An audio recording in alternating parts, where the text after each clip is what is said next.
का स्वागत है। तो आज के इस वीडियो में 5 जून के इंपॉर्टेंट करंट अफेयर्स को हम लोग कवर करेंगे। तो देखिए हमारा पहला प्रश्न क्या है, बड़ा इंपॉर्टेंट प्रश्न है। हाल ही में अंतरराष्ट्रीय बुकर पुरस्कार 2021 से किसे सम्मानित किया गया? तो आंसर होगा डेविड डायोब को। तो सबसे पहले तो इनका नाम आपको याद रखना है कि 2021 का इंटरनेशनल बुकर प्राइज के लिए किसे चुना गया? डेविड डायोब को। और ये है किस देश से?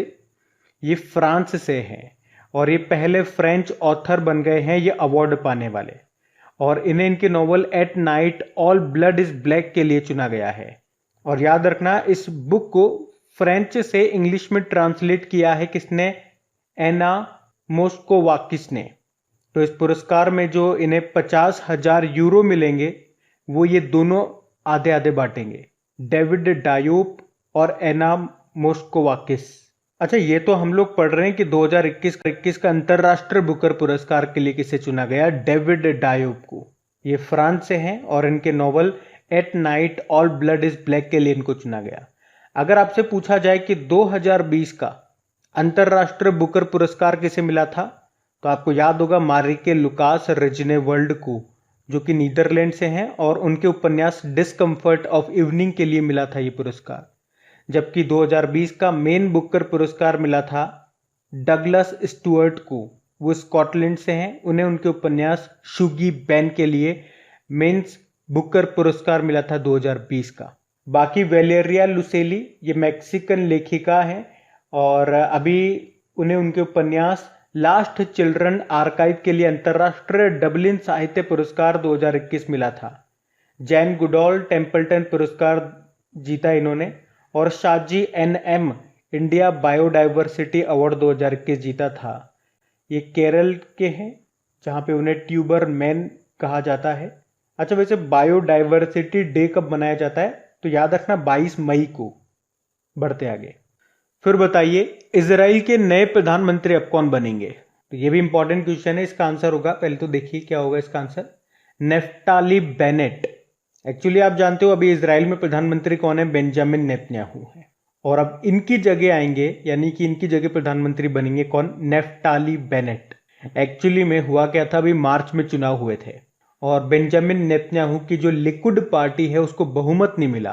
तो उस समय जो इजराइल के जो राष्ट्रपति थे रुवेन रिवलिन, उन्होंने बेंजामिन नेतन्याहू को सरकार बनाने और 2 जून तक बहुमत साबित करने का आदेश दिया था। पर 2 जून निकल चुकी है और वो अभी भी बहुमत साबित नहीं कर पाए। तो अब जो विपक्ष है वो आपस में एक हो गया, मतलब गठबंधन कर लिया। तो अब पहले यामिना पार्टी के जो प्रमुख नेता हैं नेफ्ताली बेनेट, ये 2023 तक के लिए, यानी कि अगले 2 सालों तक के लिए प्रधानमंत्री रहेंगे। और उसके बाद येश एटेड पार्टी के जो नेता हैं येर लेपिड, वो प्रधानमंत्री बनेंगे। भाई गठबंधन हुआ है ना, तो आधे समय वो रहेंगे आधे समय ये रहेंगे, इस तरह से। मतलब 2 जने अपनी अपनी बारी बारी से प्रधानमंत्री बनेंगे। पहले नेफ्ताली बेनेट बनेंगे, एक तो ये नाम याद रखो सीधा सा। उनके बाद बनेंगे 2 साल बाद कौन? येर लेपिड। तो इस प्रश्न से इन दोनों का नाम आपको याद रखना है। फिर से सुनो, नेफ्ताली बेनेट और येर लेपिड।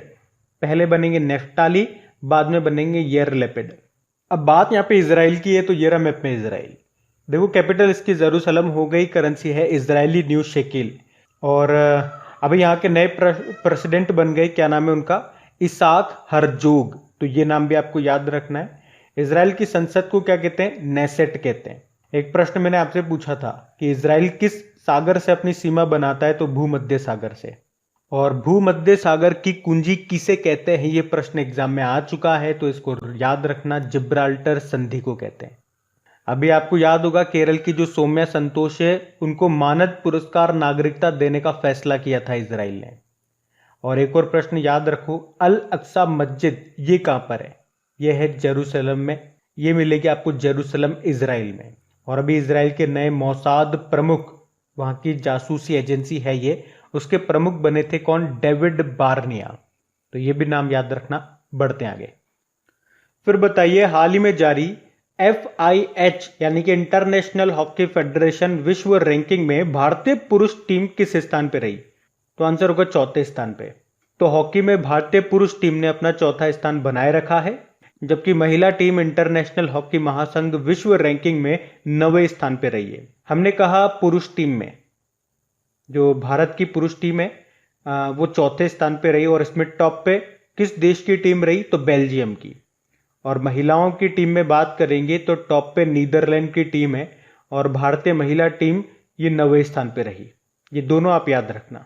अच्छा, इंटरनेशनल हॉकी फेडरेशन की बात करेंगे तो इसके प्रेसिडेंट अभी फिर से चुने गए थे, कौन, नरेंद्र बत्रा। इसका हेडक्वार्टर मिलेगा आपको लॉजेन स्विट्जरलैंड में। बढ़ते आगे। अच्छा, फिर बताइए, हाल ही में नीति आयोग के द्वारा जारी सतत विकास लक्ष्य भारत सूचकांक 2020 में कौन सा राज्य टॉप पे रहा? तो आंसर होगा केरल। तो अभी केरल जो है ये नीति आयोग के sustainable development goal India index 2020-21 के तीसरे संस्करण में टॉप पे रहा है। और सबसे लास्ट में कौन रहा, यानी कि सबसे खराब प्रदर्शन करने वाला जो राज्य है वो रहा है बिहार। टॉप पे रहा केरल, लास्ट में रहा बिहार।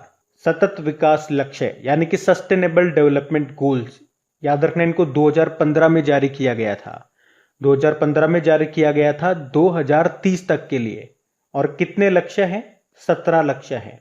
इनका सीधा सा मतलब यह है कि आर्थिक विकास अगर कोई देश करे तो पर्यावरण को ध्यान में रख के करे। तो याद रखना, अब की बार नीति आयोग ने ये तीसरा इंडेक्स जारी किया है और इसमें टॉप पे केरल है। नीति आयोग की बात करते हैं।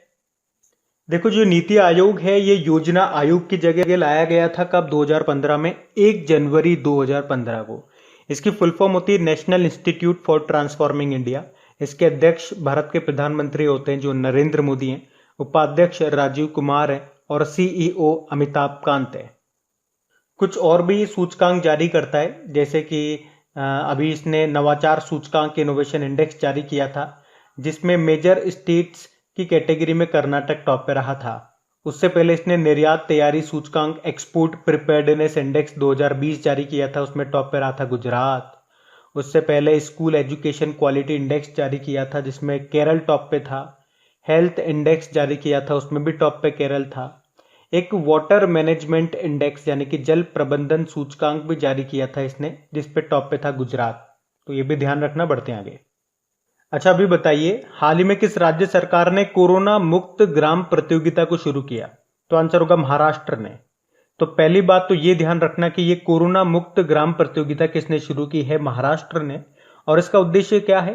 कोविड-19 की गाइडलाइन का पालन करवाना, क्योंकि आपको बताइए कोरोना की जो दूसरी लहर है इसने सबसे ज्यादा प्रभावित किया है गांव को। इसलिए इस कोविड-19 की दूसरी लहर से जो गांव है वो कम प्रभावित हों और कोविड-19 की गाइडलाइन का वो पूरा पालन करें, इसीलिए महाराष्ट्र सरकार ने ये कोरोना मुक्त ग्राम प्रतियोगिता शुरू की है। तो महाराष्ट्र के अंदर जो 6 राजस्व मंडल हैं और उनमें यानी कि हर राजस्व मंडल में 3 गांव सेलेक्ट किए जाएंगे और उन 3 गांव में से जो फर्स्ट रैंक पे आएगा उसे 50 लाख रुपए, जो सेकंड रैंक पे आएगा उसे 25 लाख रुपए और जो थर्ड रैंक पे आएगा उसे 15 लाख रुपए का पुरस्कार मिलेगा। तो ये आपको ध्यान रखना है। कोरोना मुक्त ग्राम प्रतियोगिता शुरू की महाराष्ट्र सरकार ने। अभी आपको याद होगा राजस्थान सरकार ने घर घर औषधि योजना शुरू की थी, चिरंजीवी योजना शुरू की है, छत्तीसगढ़ ने महतारी दुलार योजना शुरू की है और मध्य प्रदेश ने अभी अंकुर योजना शुरू की है। और भी आप याद रख सकते हो, अभी उत्तराखंड सरकार ने वात्सल्य योजना शुरू की थी, उत्तराखंड पुलिस ने मिशन हौसला शुरू किया था, अभी पंजाब ने उड़ान योजना शुरू की है, एक कोविड फतेह योजना शुरू की थी और अभी पंजाब का 23वां जिला बन गया मलेरकोटला। बाकी बात महाराष्ट्र की है तो ये रहा मैप में महाराष्ट्र। तो महाराष्ट्र की कैपिटल मुंबई हो गई, मुख्यमंत्री यहाँ के उद्धव ठाकरे हैं, गवर्नर है भगत सिंह कोश्यारी, यहाँ के चीफ जस्टिस हैं दीपांकर दत्त। अच्छा, चलिए बताइए, अभी किस राज्य ने अंबोली को जैव विविधता विरासत स्थल घोषित किया था? तो आंसर होगा महाराष्ट्र। इसी जगह पे उद्धव ठाकरे के जो छोटे बेटे हैं तेजस ठाकरे, उन्होंने शिष्टुरा हिरण्यकेशी मछली की खोज की थी। ये शिष्टुरा हिरण्यकेशी ये मछली की एक प्रजाति है। अभी वैसे महाराष्ट्र सरकार ने ही मिशन ऑक्सीजन सेल्फ रिलायंस योजना को शुरू किया राज्य में ऑक्सीजन की जरूरत को पूरा करने के लिए। अच्छा, चलो बताओ, जो यहाँ की जो शहर है मुंबई वो किस द्वीप पर स्थित है? तो बताया था मैंने आपको, सालसेट द्वीप पर। और किस नदी के मुहाने या किस नदी के किनारे स्थित है? तो उल्हास नदी के किनारे। मुंबई में देखो आपको 2 दर्रे मिलेंगे, एक है थाल घाट दर्रा जो कि मुंबई को नासिक से जोड़ता है, और दूसरा है भोर घाट दर्रा जो कि मुंबई को पुणे से जोड़ता है। और देश का पहला ड्राइव इन वैक्सीनेशन सेंटर शुरू हुआ महाराष्ट्र के मुंबई में ही। और अभी महाराष्ट्र भूषण पुरस्कार किसे मिला था? आशा भोसले को। और भारत की पहली अंडर सी सुरंग ये मुंबई में ही बनाई जा रही है। अभी पे महासमृद्धि महिला सशक्तिकरण योजना भी शुरू हुई थी। अभी महाराष्ट्र सरकार ने गोरेवाड़ा चिड़ियाघर का नाम बदलकर बाला साहब ठाकरे के नाम पे कर दिया। ये चिड़ियाघर आपको नागपुर में मिलेगा। तो इतना आप यहां से याद रखो, बढ़ते आगे। अच्छा, फिर बताइए, अभी हाल ही में जारी Times Higher Education Asia university ranking 2021 में कौन सा संस्थान देश में टॉप पे रहा? तो आंसर होगा IISc बेंगलुरु। तो ये है टाइम्स हायर एजुकेशन की एशिया यूनिवर्सिटी रैंकिंग 2021, जिसमें वैसे टॉप पे तो रहा है चाइना का सिंघुआ यूनिवर्सिटी, सेकंड पे चाइना का ही है पेकिंग यूनिवर्सिटी। लेकिन अगर भारत में बात करेंगे तो भारत में टॉप पे है IISc बेंगलुरु, और ये पूरी लिस्ट में 37 नंबर पर है। और टॉप 100 में बात करेंगे तो 3 भारतीय यूनिवर्सिटी हैं। एक तो IISc बेंगलुरु हो गया 37 पे, IIT रोपड़ हो गया 55 नंबर पे, और IIT इंदौर है 78 नंबर पे। उसके अलावा आपको याद होगा, अभी कल परसों हमने पढ़ा है centre for world university ranking 2021-22 आई थी। उसमें टॉप पे रहा था हार्वर्ड यूनिवर्सिटी, और भारत में टॉप पे था IIM अहमदाबाद जो कि वर्ल्ड रैंकिंग में 415वें नंबर पे था। और ये हम पढ़ रहे हैं टाइम्स हायर एजुकेशन की एशिया यूनिवर्सिटी रैंकिंग 2021। अच्छा, टाइम से याद आता होगा आपको, अभी time person of the year 2020 किसको चुना गया था? एक तो अमेरिका के जो नए प्रेसिडेंट बने जो बाइडेन 46 नंबर के, और वहां की पहली महिला उपराष्ट्रपति बनी है कमला हैरिस, ये 49 नंबर की है, इनको चुना गया था। और अगर आपसे पूछा जाए time kid of the year 2020 किसे चुना गया, तो ये इंपॉर्टेंट रहेगा नाम, गीतांजलि राव इनका नाम है। तो ये भी याद रखना, बढ़ते आगे। फिर बताइए, हाल ही में किस देश का युद्धपोत जिसका नाम है IRIS खर्ग, ये ओमान की खाड़ी में डूब गया? तो आंसर होगा ईरान। तो ये ईरान का सबसे बड़ा युद्धपोत है जिसका नाम है आयरिस खर्ग, और अभी इसके अंदर आग लग गई थी जिसके कारण ये ओमान की खाड़ी में डूब गया है। अच्छा, चलो एक प्रश्न पूछूं आपसे, आप बताओ हारमुज जल संधि ये किस किस को जोड़ती है? ये जो हारमुज जल संधि है ये फारस की खाड़ी को ओमान की खाड़ी से जोड़ती है। ये प्रश्न एग्जाम में पूछा जाता है, ये ध्यान रखना आप। अब देखो, बात यहाँ पे ईरान की है, तो ये रहा मैप में ईरान। कैपिटल क्या है इसकी? तेहरान है। इसकी जो करेंसी है वो तोमान है, प्रेसिडेंट है हसन रूहानी। और देखो, ईरान में एक स्थान है रामसर नाम से, जहां पे 2 फरवरी 1971 को एक समझौता हुआ था, रामसर समझौता, आर्द्र भूमियों के संरक्षण के लिए। अच्छा बताइए, वर्तमान में भारत में कितनी रामसर साइट्स हैं? 42 हैं।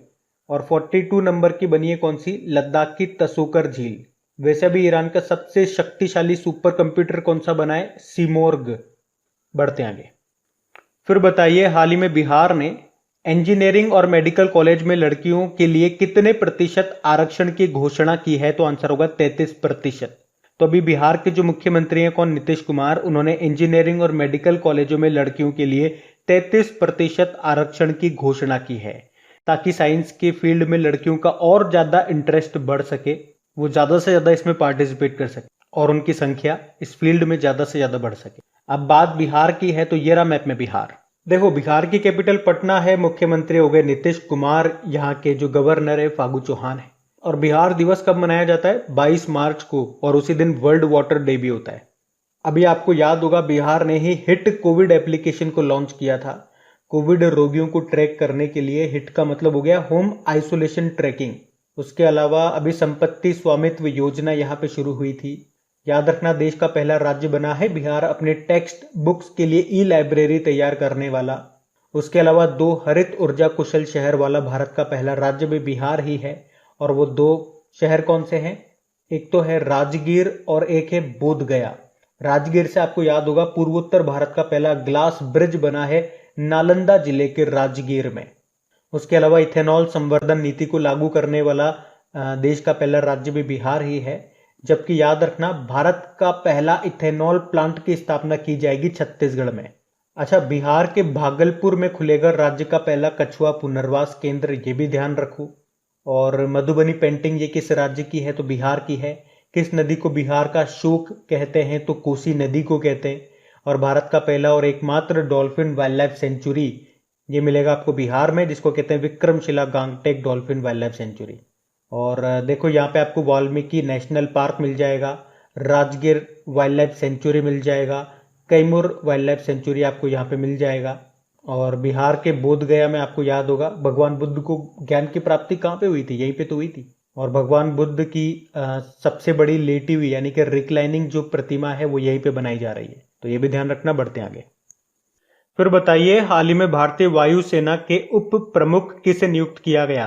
तो आंसर होगा विवेक राम चौधरी को। तो अभी एयर मार्शल विवेक राम चौधरी को इंडियन एयरफोर्स के डेप्यूटी चीफ के रूप में नियुक्त किया गया है। वैसे हमारे एयर चीफ मार्शल कौन है? राकेश कुमार सिंह भदौरिया है। और आपसे पूछा जाए इंडियन एयरफोर्स डे कब मनाया जाता है? तो 8 अक्टूबर को मनाते हैं। बाकी डॉक्टर पैट्रिक, ये बड़ा इंपॉर्टेंट नाम है, ये केन्या से है। अभी WHO की कार्यकारी बोर्ड के अध्यक्ष इनको बनाया गया 1 साल के लिए।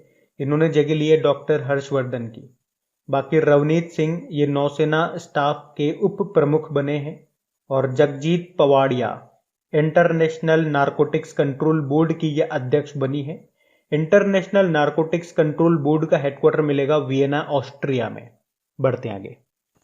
फिर बताइए, हाल ही में 3 ट्रिलियन रुपए के मार्केट कैपिटल यानी कि बाजार पूंजीकरण को हासिल करने वाली तीसरी भारतीय IT फर्म कौन सी बन गई है? तो आंसर होगा विप्रो। तो IT कंपनी है विप्रो और अभी ये 3 ट्रिलियन का बाजार पूंजीकरण प्राप्त करने वाली तीसरी भारतीय IT कंपनी बन गई है। पहली कौन सी थी और दूसरी कौन सी थी? तो पहली TCS है, दूसरी इन्फोसिस है और तीसरी बन गई अब विप्रो। वैसे भारत में सबसे मूल्यवान कंपनी कौन सी? बाजार पूंजीकरण या मार्केट कैपिटलाइजेशन का मतलब क्या हो गया? अगर आप उसे बेचने जाते हो तो कितने पैसे में वो बिकेगी, उसकी वैल्यू क्या है? तो देखो रिलायंस है सबसे नंबर 1 तो, जिसका मार्केट कैपिटल है 14.05 ट्रिलियन रुपए में है ये।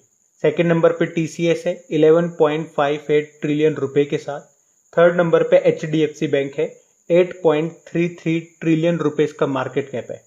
देखो विप्रो की बात हुई है, इसका हेडक्वार्टर आपको याद रखना है बेंगलुरु में है। इसके अध्यक्ष वर्तमान में ऋषद प्रेम जी हैं। MD CEO थियरी डेला पोर्ट हैं। बढ़ते आगे। फिर बताइए, हाल ही में भारत ने सिक्किम में सड़क उन्नयन परियोजना के लिए किस बैंक के साथ ऋण समझौता किया है? तो आंसर होगा एशियन डेवलपमेंट बैंक। तो अभी एशियन डेवलपमेंट बैंक जो है ये सिक्किम में रोड इंफ्रास्ट्रक्चर को अपग्रेड करने के लिए कितने का लोन देगा? 2.5 मिलियन US$ का लोन देगा। तो इससे कनेक्टिविटी में तो सुधार होगा ही, साथ में राज्य में आर्थिक गतिविधियों को भी बढ़ावा मिलेगा। एशियन डेवलपमेंट बैंक का हेडक्वार्टर आपको मिलेगा मनीला, फिलीपींस में। इसके अध्यक्ष है मसात्सुको सकावा। तो अब आप बताइए कि किस देश के पूर्व प्रधानमंत्री सर अनिरुद्ध जगन्नाथ का निधन हो गया? तो आंसर होगा मॉरिशस। वैसे आप नाम से ही पता कर सकते हैं, क्योंकि अभी मॉरिशस के वर्तमान प्रधानमंत्री कौन है? प्रविंद जुगनॉथ है, ये उनके पिता थे। और मॉरिशस के पूर्व प्रधानमंत्री और राष्ट्रपति थे ये सर अनिरुद्ध जुगनॉथ, जिनका अभी निधन हो गया। और इनका जो ये कार्यकाल है ये 18 वर्ष से ज्यादा का था और इसी के साथ ये सबसे लंबे समय तक रहने वाले प्रधानमंत्री थे। और उन्हें 1980 के दशक के मॉरिशस आर्थिक चमत्कार का जनक भी माना जाता है। कहां पर है ये मॉरिशस? ये ईस्ट अफ्रीकन देश है। तो आप मैप में देखिए, ये रहा मॉरिशस। कैपिटल पोर्ट लुइस है, करेंसी चलती है मॉरिशियन रुपी और प्रधानमंत्री वर्तमान में है प्रविंद जुगनॉथ। तो अब बात करेंगे कल के वीडियो में पूछे गए प्रश्न के उत्तर की। तो देखिए, कल के वीडियो में आपसे पूछा था कि अभी जो दुबई में एशियन मुक्केबाजी चैंपियनशिप 2021 हुई थी उसमें भारत किस स्थान पे रहा? तीसरे स्थान पे रहा। 15 मेडल जीते थे भारत ने। पहले स्थान पे उज्बेकिस्तान था 18 मेडल के साथ। आप सभी ने प्रश्न का बिल्कुल सही उत्तर दिया है। और गाइज, अगर सेशन अच्छा लगा है तो लाइक जरूर करना और अपने दोस्तों के साथ में इसको शेयर जरूर कर देना। जो भी आपका स्टडी ग्रुप होता है, चाहे व्हाट्सएप पे हो चाहे फेसबुक पे हो, वहां पे इस वीडियो के लिंक को एक बार जरूर शेयर कर दिया गया है।